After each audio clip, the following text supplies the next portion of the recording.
มาแล้วเมื่อกี้เผลอตัดคลิปตัดโดยที่ไม่จำเป็น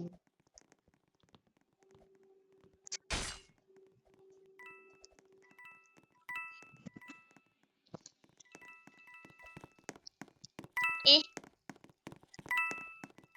ทำไมตอนนี้มีคนอะไรใครโอ้โห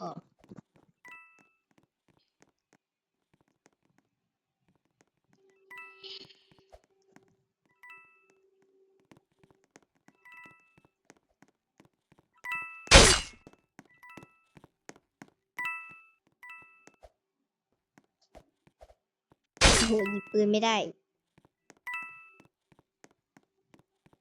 ไม่ลงพ่อไปอะ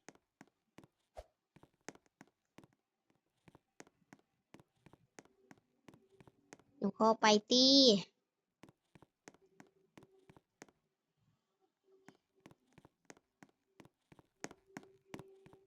ฉันอยากให้เจ้าลงพ่อไปจ้ะ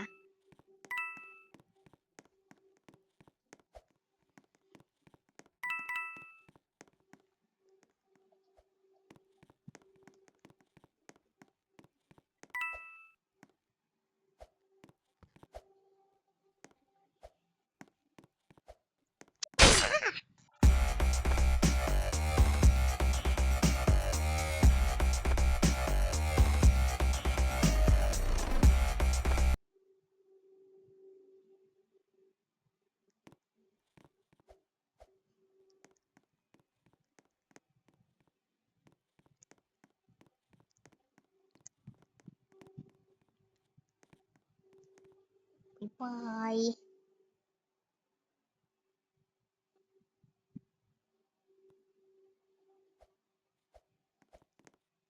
ไปเจอกันใหม่ไปเจอกันใหม่คลิปหน้าไปละ